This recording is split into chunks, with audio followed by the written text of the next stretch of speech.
की एक वक्तव्य सामने आया, वो भी सुना देते हैं दर्शकों को। प्रधानमंत्री आज सोनिया गांधी के गढ़ रायबरेली में मौजूद थे, इसी पर चर्चा करेंगे। हालांकि सवाल मेरा छत्तीसगढ़ को लेकर था, लेकिन प्रधानमंत्री का वक्तव्य सुना देते हैं। प्रधानमंत्री ने रायबरेली को करीब 1100 करोड़ की सौगात दी है और मॉडर्न कोच फैक्ट्री में तैयार किए गए नए रैक्स जो हैं उनका लोकार्पण किया। प्रधानमंत्री ने कांग्रेस पर बड़ा हमला बोला। प्रधानमंत्री ने बिना राफेल का नाम लिए ये भी कहा कि कांग्रेस झूठ फैलाती है। क्या कुछ कहा ओवरऑल प्रधानमंत्री ने रायबरेली के दौरे के दौरान, और मॉडर्न कोच फैक्ट्री के जो विस्तारीकरण की बात कही, ये क्या कुछ बातें कही, आपको सुनवाते हैं। सबसे पहले कुछ लोग झूठ ही स्वीकार करते हैं, झूठ ही दूसरों को देते हैं, झूठ का ही भोजन करते हैं और झूठ ही चबाते रहते हैं। कुछ लोगों ने इन्हीं पंक्तियों को अपने जीवन का मूल मंत्र बना दिया है और इसलिए ऐसे लोगों के लिए देश का रक्षा मंत्रालय भी झूठा है, देश की रक्षा मंत्री भी झूठी है, भारतीय वायुसेना के अफसर भी झूठे हैं, फ्रांस की सरकार भी झूठी है। अब तो उन्हें देश की सर्वोच्च अदालत भी झूठी लगने लगी है।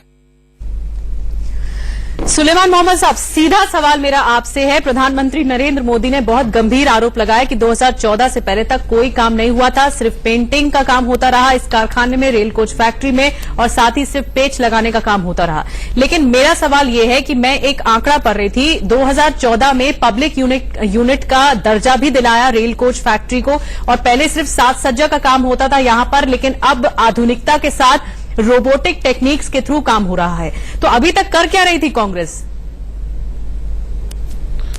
देखिए, कांग्रेस ने जो जो काम किया वो हर 5 साल पे उसका एनालिसिस हुआ, आकलन करा। भारत की आवाम ने, उत्तर प्रदेश की आवाम ने, रायबरेली की आवाम ने, और बार बार उसका जवाब दिया, बार बार हमें जिताया। ऐसे ही जो मोदी जी कहते हैं 70 साल, उसमें जो भी 55 साल कांग्रेस सरकार में रही, क्यों रही?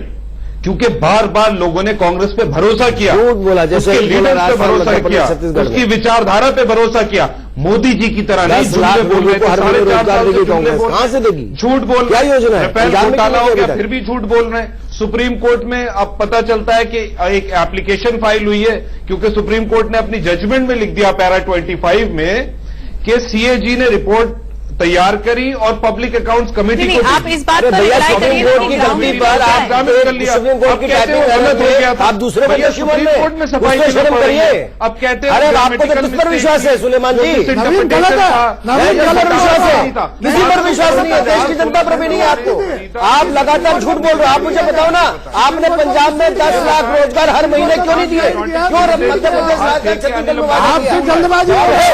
आपने सीएजी को रिपोर्ट नहीं दिया, ये बताएं। आपने पीएचडी में रिपोर्ट नहीं दिया, जांच कहा की आपने?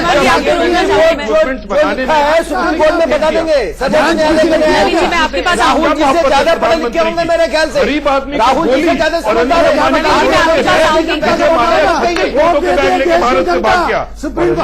देश की जनता। एक मिनट, ऐसे अगर चर्चा करेंगे तो कुछ भी नहीं समझ में आएगा दर्शकों। प्रधानमंत्री शास्त्री जी, आप कुछ कह रहे थे, आप पहले बताइए। सुलेमान जी रुकिए, मैं आपके पास आऊंगी। नवीन जी आपके पास भी आऊंगी। शास्त्री जी आप बताइए क्या नामदार लोगों के हैं? नामदार तो आप हो भाई, इस देश में हो तो आप संदेश प्रधानमंत्री हो। हम कहा भाई, हम बात प्रधानमंत्री के सारे दोस्त अल्ट्रा रिच लोग हैं। शास्त्री जी बोलिए आप। सुलेमान जी मैं आऊंगी आपके पास, रुकिए, थम जाइए। हमें कुछ कहने दें जी, बताइए। अरे सुलेमान साहब थोड़ा एक रुक जाओ, हमें भी कहने दो। आप ही के तो साथी हैं। देखो बात ये थी, केरला में फ्लड्स आया, पूरा 3000 करोड़ रुपए मांगे, इन्होंने दिया 500 करोड़, और 500 करोड़ इन्होंने अपनी क्षेत्र में जो वाराणसी है वहां पे भी दिया। वहां देने के बावजूद भी जनता खुश नहीं है, मतलब वहां पे काम कुछ नहीं हुआ। ये वाराणसी में जाकर के ये कहते हैं भाई साहब वाराणसी में हमने पूरा काम कर दिया, पूरा डेवलपमेंट साहब, आप होगा, वाराणसी प्रगति कब गए? जैसा मैं ये कोई नहीं जानना कर चाहता था, सकता। चलो मैं दिखाना इस तरीके से भाषण देना चाहिए था। अरे तो आप लोग मैंने कहा ना, कांग्रेस के लोग बेरोजगार हुए, उनको रोजगार का काम हमारा नहीं है। ठीक है, सवाल ये है कि कथनी करनी ने बुलाया था में मार्केट सवाल ये है कि कथनी करनी में क्या फर्क है, जो बोला जा रहा है क्या वाकई वो है, ग्राउंड रियलिटी क्या है, ये जानने की बहुत जरूरी, ये बहुत जरूरी होगा जानना कि आखिर हकीकत क्या है। और जिस तरह से प्रधानमंत्री नरेंद्र मोदी ने आज आरोप लगाया, उस पर भी हम चर्चा करेंगे कि आखिर कांग्रेस में इतने सालों से जो रायबरेली में सांसद रही हैं सोनिया गांधी, तो क्या काम हुआ है, कितना काम है, कितना दखल अंदाजी हुई है और कितना काम हुआ है। सांसद निधि भी तो उन्हें मिलती है। तो ऐसे में आधुनिकीकरण के लिए जो आरोप लगाया जा रहा है प्रधानमंत्री की तरफ से, तो कितना काम हुआ है, इस पर भी चर्चा करेंगे। एक छोटा सा ब्रेक